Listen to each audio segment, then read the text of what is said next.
बहुत समय पहले की बात है। कपिलवस्तु के पास एक छोटा सा गांव था। उस गांव में आनंद नाम का एक युवक रहता था। आनंद मेहनती था, सच्चा था, लेकिन उसके मन में हमेशा एक कमी बनी रहती थी। वह हर किसी से उम्मीद रखता था, दोस्तों से, परिवार से, यहाँ तक कि अनजान लोगों से भी।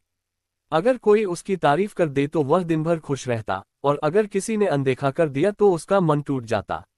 धीरे धीरे उसकी खुशी दूसरों के शब्दों और व्यवहार पर निर्भर हो गई। एक दिन आनंद बहुत उदास होकर जंगल की ओर निकल गया। उसके मन में प्रश्न ही प्रश्न थे। मैं सबके लिए अच्छा करता हूँ, फिर भी लोग मुझे समझते क्यों नहीं? मैं हमेशा दुखी क्यों रहता हूँ? चलते चलते वह एक शांत स्थान पर पहुंचा। वहां एक वृक्ष के नीचे एक तेजस्वी पुरुष ध्यान में बैठे थे। वह स्वयं गौतम बुद्ध थे। उनके चेहरे पर अद्भुत शांति थी, जैसे संसार का कोई भी दुख उन्हें छू नहीं सकता। आनंद कुछ देर उन्हें देखता रहा। उसके मन में शांति की लहर दौड़ गई। जब बुद्ध ने आंखें खोली, आनंद उनके चरणों में बैठ गया और बोला, प्रभु, मैं हमेशा दुखी रहता हूँ। मैं लोगों से उम्मीद रखता हूँ कि वे मुझे समझें, मुझसे प्रेम करें, मेरी सराहना करें, लेकिन जब ऐसा नहीं होता तो मेरा मन टूट जाता है। बुद्ध मुस्कुराए और बोले, तुम अपनी खुशी की चाबी दूसरों को क्यों दे रहे हो? आनंद चौंक गया। उसने पूछा, इसका क्या अर्थ है, प्रभु? बुद्ध ने पास रखे एक छोटे कटोरे में पानी भरा और आनंद को देते हुए बोले, इसे अपने हाथ में लेकर चलो, लेकिन ध्यान रहे कि पानी छलकना नहीं चाहिए। आनंद सावधानी से चलने लगा। उसका पूरा ध्यान कटोरे पर था। वह किसी की आवाज नहीं सुन रहा था, न इधर देख रहा था न उधर। कुछ देर बाद वह वापस आया। बुद्ध ने पूछा, जब तुम चल रहे थे, क्या तुम्हें किसी की हंसी या आवाज सुनाई दी? आनंद ने कहा, नहीं प्रभु, मेरा ध्यान सिर्फ कटोरे पर था। तब बुद्ध बोले, जैसे तुम्हारा ध्यान पानी पर था, वैसे ही अगर तुम्हारा ध्यान अपनी खुशी पर होगा, तो दुनिया की बातें तुम्हें विचलित नहीं करेगी। दुख तब आता है जब हम अपनी खुशी दूसरों की सोच और व्यवहार से जोड़ देते हैं। आनंद की आंखों में समझ की चमक आई, लेकिन उसके मन में एक और सवाल था। प्रभु, क्या हमें किसी से उम्मीद ही नहीं रखनी चाहिए? बुद्ध ने शांत स्वर में कहा, उम्मीद रखना गलत नहीं है, लेकिन उस उम्मीद को अपनी खुशी का आधार बना लेना गलत है। जब तुम किसी से अपेक्षा रखते हो, तो तुम अपने मन को बंधन में डाल देते हो। और जब वह अपेक्षा पूरी नहीं होती, तो दुख जन्म लेता है। उन्होंने आगे कहा, खुशी एक अंदर की स्थिति है, बाहर की नहीं। जैसे सूरज खुद रोशनी देता है, वैसे ही मनुष्य को अपनी खुशी खुद पैदा करनी चाहिए। अगर तुम हर पल खुश रहना चाहते हो, तो किसी से कुछ उम्मीद मत रखो, न तारीफ की, न सम्मान की, न प्रेम की। बस अपना कर्म करते रहो। आनंद ध्यान से सुन रहा था। उसे महसूस हुआ कि वह हमेशा दूसरों के व्यवहार का गुलाम बना रहा। बुद्ध ने पास के पेड़ की ओर इशारा करते हुए कहा, इस पेड़ को देखो, ये हर मौसम में खड़ा रहता है। लोग इसकी छाया में बैठते हैं, फल तोड़ते हैं, कभी पत्थर भी मारते हैं, फिर भी ये पेड़ सबको छाया देता है। ये किसी से उम्मीद नहीं रखता, इसलिए ये हमेशा शांत रहता है। आनंद के मन में गहरा परिवर्तन होने लगा। उसे समझ आने लगा कि उसकी तकलीफ का कारण दुनिया नहीं, बल्कि उसकी उम्मीदें थीं। बुद्ध ने अंतिम बात कही, जब तुम बिना उम्मीद के अच्छा करते हो, तब तुम्हारा मन हल्का रहता है। और हल्का मन ही सच्ची खुशी का घर है। उस दिन आनंद ने प्रण लिया कि वह अपनी खुशी को दूसरों के हाथ में नहीं देगा। वह अपने कर्म करेगा, लेकिन उम्मीदों का बोझ नहीं उठाएगा। जंगल से लौटते समय वही रास्ता उसे अलग लग रहा था। हवा पहले से ठंडी लगी, पक्षियों की आवाज मधुर लगी, और उसके चेहरे पर वर्षों बाद सच्ची मुस्कान आई। उसे समझ आ गया था, खुशी पाने के लिए दुनिया बदलने की जरूरत नहीं, अपनी सोच बदलने की जरूरत है। यही थी बुद्ध की पहली सीख, जिसने आनंद के जीवन की दिशा बदल दी। जंगल से लौटते समय आनंद के कदम हल्के थे, लेकिन मन में एक नई परीक्षा उसका इंतजार कर रही थी। सीख लेना आसान था, पर उसे जीवन में उतारना कठिन। अगले ही दिन गांव में एक घटना घटी। आनंद ने अपने एक मित्र की बहुत मदद की थी, लेकिन जब उसे स्वयं सहायता की जरूरत पड़ी, तो वही मित्र बहाना बनाकर दूर हो गया। पहले वाला आनंद होता तो उसका मन टूट जाता, वह रात भर सोचता रहता। लेकिन इस बार उसने गहरी सांस ली और बुद्ध के शब्द याद किए। अपनी खुशी की चाबी किसी और को मत दो। उसने मन में कहा, मैंने मदद इसलिए की थी क्योंकि वह सही था, न कि बदले में कुछ पाने के लिए। उसके अंदर हल्की सी शांति महसूस हुई। कुछ दिनों बाद एक और परीक्षा आई। गांव के कुछ लोग उसके बारे में गलत बातें करने लगे।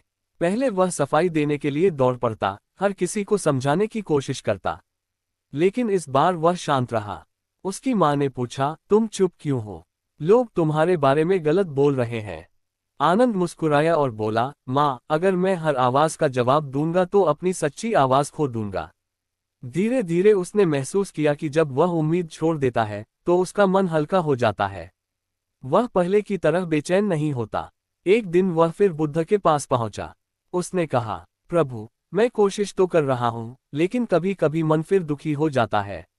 बुद्ध ने पास रखी वीणा उठाई और एक तार को बहुत कस दिया। तार टूट गया। फिर दूसरे तार को बहुत ढीला छोड़ा तो कोई आवाज ही नहीं निकली। बुद्ध बोले, जीवन भी इसी वीणा की तरह है। अगर तुम मन को बहुत कस लोगे, मुझे बिल्कुल उम्मीद नहीं रखनी, तो वह टूट जाएगा। और अगर बहुत ढीला छोड़ दोगे, मुझे सब चाहिए, तो कोई मधुरता नहीं बचेगी। संतुलन ही सच्ची खुशी है। आनंद ने समझा कि उम्मीद छोड़ने का अर्थ यह नहीं कि प्रेम छोड़ दिया जाए, बल्कि प्रेम करो, सेवा करो, लेकिन बदले की चाह मत रखो। समय बीतता गया। गांव के लोग भी आनंद के स्वभाव में बदलाव देखने लगे। वह पहले से अधिक शांत, अधिक खुश और अधिक सहनशील हो गया था। अब कोई उसकी तारीफ करता तो वह मुस्कुरा देता, और कोई आलोचना करता तो भी उसका मन नहीं डगमगाता। एक शाम वह नदी किनारे बैठा सूर्यास्त देख रहा था। पहले वह ऐसे क्षणों में भी चिंताओं में डूबा रहता था, लेकिन आज वह बस उस पल को जी रहा था। उसे लगा जैसे भीतर कोई दीपक जल गया हो, बिना हवा के भी स्थिर। उसी क्षण उसे बुद्ध की बात पूरी तरह समझ आई। खुशी बाहर की वस्तु नहीं, भीतर की अवस्था है। आनंद ने जाना कि जब हम बिना उम्मीद के कर्म करते हैं, तो हर छोटा पल भी उत्सव बन जाता है। और जब मन उत्सव में हो, तो साधारण जीवन भी असाधारण लगने लगता है। उस दिन से आनंद का जीवन बदल गया। न उसे किसी की तारीफ की भूख रही, न किसी की उपेक्षा का डर। वह बस हर पल को जीने लगा, शांत, सरल और सच्ची मुस्कान के साथ। जब हम दूसरों से उम्मीद कम और खुद पर विश्वास ज्यादा रखते हैं, तभी सच्ची खुशी हमारे जीवन में स्थायी रूप से आती है। अब आनंद का जीवन पहले से बहुत बदल चुका था। उसके चेहरे पर स्थिर मुस्कान रहती, और उसके शब्दों में मधुरता आ गई थी। लेकिन जीवन की असली परीक्षा अभी बाकी थी। एक दिन गांव में भयंकर सूखा पड़ गया। खेत सूख गए, कुएं खाली होने लगे, और लोगों के चेहरों से हंसी गायब हो गई। हर तरफ चिंता और भय का वातावरण था। गांव वाले आनंद के पास आए और बोले, तुम हमेशा शांत कैसे रहते हो? क्या तुम्हें डर नहीं लगता? आनंद ने धीरे से कहा, डर तो आता है, लेकिन मैं उसे अपने ऊपर राज नहीं करने देता। वह लोगों को लेकर बुद्ध के पास गया। सबने एक साथ पूछा, प्रभु, जब परिस्थितियां खराब हो तब खुश कैसे रहें? बुद्ध ने पास की जमीन से एक मुट्ठी मिट्टी उठाई और बोले, अगर मैं इस मिट्टी को अपने सिर पर रख लूं, तो ये बोझ बन जाएगी। लेकिन अगर इसे जमीन पर ही रहने दूं, तो ये धरती का हिस्सा है। दुख भी ऐसा ही है। जब तुम उसे सिर पर उठा लेते हो, तो वह बोझ बन जाता है। और जब उसे समझकर छोड़ देते हो, तो वह जीवन का एक हिस्सा भर रह जाता है। गांव वाले ध्यान से सुनते रहे। फिर बुद्ध ने आनंद की ओर देखा और कहा, सच्ची खुशी का अर्थ यह नहीं कि दुख कभी आएगा ही नहीं। सच्ची खुशी का अर्थ है, दुख आए फिर भी मन टूटे नहीं। उस दिन आनंद ने एक और गहरी बात सीखी। खुशी परिस्थितियों की दासी नहीं, मन की रानी है। सूखे के दिनों में उसने गांव वालों की मदद शुरू की। जो थोड़ा अनाज उसके पास था, वह बांटने लगा। लोगों ने पूछा, अगर सब दे दोगे तो तुम्हारे पास क्या बचेगा? आनंद मुस्कुराया और बोला, जब मन भरा हो तो खाली बर्तन भी कमी नहीं लगते। धीरे धीरे उसका साहस दूसरों में भी हिम्मत भरने लगा। लोग समझने लगे कि चिंता से समस्या हल नहीं होती, लेकिन शांत मन से रास्ता जरूर निकल आता है। एक शाम बुद्ध ने आनंद से कहा, अब तुम समझ रहे हो कि बिना उम्मीद के जीना क्या होता है। जब तुम बदले की चाह छोड़ देते हो, तब सेवा सच्ची बन जाती है। और जहां सेवा सच्ची होती है, वहां खुशी अपने आप जन्म लेती है। कुछ ही हफ्तों बाद बारिश आई। धरती ने फिर हरियाली ओढ़ ली। गांव में खुशियां लौट आए, लेकिन इस बार लोगों के मन में एक नई समझ भी थी। आनंद नदी किनारे खड़ा आसमान की ओर देख रहा था। उसे महसूस हुआ कि खुशी कोई मंजिल नहीं, बल्कि हर दिन का एक छोटा सा चुनाव है।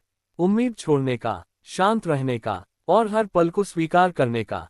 जब हम परिस्थितियों को स्वीकार कर लेते हैं और बिना अपेक्षा के कर्म करते हैं, तब दुख भी हमें मजबूत बना देता है, और खुशी हमारे भीतर स्थायी घर बना लेती है। बारिश आने के बाद गांव फिर से हरा भरा हो गया था। खेतों में फसल लहलहाने लगी, लोगों के चेहरों पर मुस्कान लौट आई। लेकिन जीवन केवल सुख का नाम नहीं है, ये बात आनंद को बहुत जल्द समझ में आने वाली थी। एक दिन गांव में दो भाइयों के बीच जमीन को लेकर बड़ा झगड़ा हो गया। दोनों एक दूसरे से नफरत करने लगे। बात इतनी बड़ी कि परिवार भी टूटने लगा। गांव वालों ने आनंद से कहा, तुम बुद्ध की बातें समझते हो, तुम ही कुछ करो। आनंद उन दोनों भाइयों के पास गया। पहले तो वे उसकी बात सुनने को तैयार ही नहीं हुए। हर कोई अपनी ही बात को सही साबित करने में लगा था। आनंद ने शांत स्वर में कहा, अगर तुम दोनों जीत भी गए लेकिन रिश्ता हार गए तो क्या सच में जीत पाओगे? दोनों कुछ देर चुप हो गए, पर मन का अहंकार अभी भी जिंदा था। आनंद उन्हें लेकर बुद्ध के पास पहुंचा। बुद्ध ने दोनों को देखा और पास रखे दीपक की ओर इशारा किया। उन्होंने कहा, इस दीपक की लौ को देखो। अगर ये हवा से लड़ने लगे तो बुझ जाएगी, लेकिन अगर यह स्थिर रहे तो अंधेरा खुद दूर हो जाता है। फिर बुद्ध बोले, झगड़ा तब जन्म लेता है जब मैं बहुत बड़ा हो जाता है, और शांति तब आती है जब हम बड़ा हो जाता है। दोनों भाइयों की आंखें नम हो गईं। उन्हें एहसास हुआ कि जमीन का टुकड़ा उनके रिश्ते से बड़ा नहीं हो सकता। उन्होंने एक दूसरे को गले लगा लिया। आनंद ये सब देख रहा था। उसे महसूस हुआ कि खुशी केवल अपने लिए जीने में नहीं, बल्कि दूसरों के मन में शांति लाने में भी है। उस रात वह फिर बुद्ध के पास गया और बोला, प्रभु, आज मुझे समझ आया कि उम्मीद छोड़ने से मन हल्का तो होता ही है, पर दूसरों के लिए अच्छा करने से मन भर भी जाता है। बुद्ध मुस्कुराए और बोले, जब तुम बिना स्वार्थ के किसी के जीवन में प्रकाश बनते हो, तब तुम्हारी खुशी स्थायी हो जाती है, क्योंकि वह केवल तुम्हारी नहीं रहती, वह अनेक दिलों में बस जाती है। धीरे धीरे आनंद गांव में एक मार्गदर्शक बन गया। लोग उससे सलाह लेने आने लगे, लेकिन अब वह किसी की प्रशंसा से उत्साहित नहीं होता था, और न ही आलोचना से दुखी। उसे समझ आ चुका था, खुशी तब सबसे गहरी होती है जब मन शांत हो, अहंकार छोटा हो और सेवा बड़ी हो।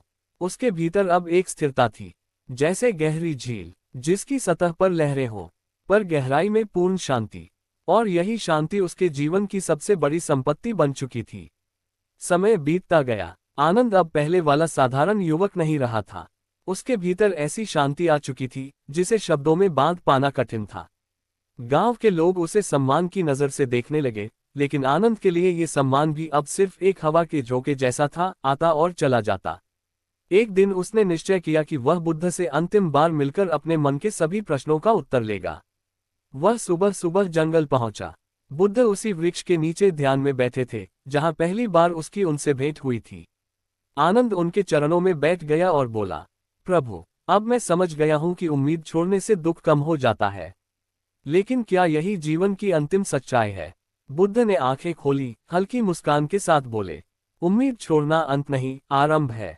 जब तुम उम्मीद छोड़ते हो तब तुम्हारा मन खाली होता है, और खाली मन ही सच्चे ज्ञान और सच्ची खुशी का पात्र बनता है। फिर बुद्ध उसे नदी किनारे ले गए। पानी शांत बह रहा था।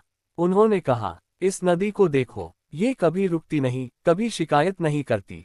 इसे नहीं पता कि आगे क्या होगा, फिर भी ये बहती रहती है। जीवन भी ऐसा ही है, जो बहना सीख गया वही खुश रहना सीख गया। आनंद की आंखों में आंसू आ गए, लेकिन ये आंसू दुख के नहीं, समझ के थे। उसे एहसास हुआ कि खुशी कोई लक्ष्य नहीं, बल्कि जीने का तरीका है। वह बोला, प्रभु, अब मैं समझ गया हूँ, खुश रहने के लिए दुनिया बदलने की नहीं, अपने मन को समझने की जरूरत है। बुद्ध ने आशीर्वाद देते हुए कहा, याद रखो, जब तुम किसी से कुछ उम्मीद नहीं रखते, तो हर छोटा सुख भी बड़ा लगने लगता है, और जब मन कृतज्ञ होता है, तो साधारण जीवन भी उत्सव बन जाता है। आनंद गांव लौटा। अब वह न किसी से अधिक चाहता था, न किसी से कम। वह हर सुबह सूरज को देखकर मुस्कुराता, हर शाम चांद को देखकर धन्यवाद देता। लोगों ने उससे पूछा, तुम्हारी खुशी का राज क्या है? आनंद ने बस इतना कहा, मैंने चाहत को कर्म तक रखा और उम्मीद को मन से हटा दिया। धीरे धीरे उसका जीवन एक मिसाल बन गया। उसे समझ आ चुका था कि खुशी पाने के लिए कुछ जोड़ना नहीं पड़ता, बस उम्मीदों का बोझ घटाना पड़ता है। और इसी समझ के साथ उसकी हर सांस, हर पल एक शांत उत्सव बन गया। जब इंसान बिना अपेक्षा के प्रेम करता है, बिना डर के कर्म करता है, और बिना शिकायत के जीवन स्वीकार करता है, तभी सच्ची खुशी उसके भीतर स्थायी घर बना लेती है।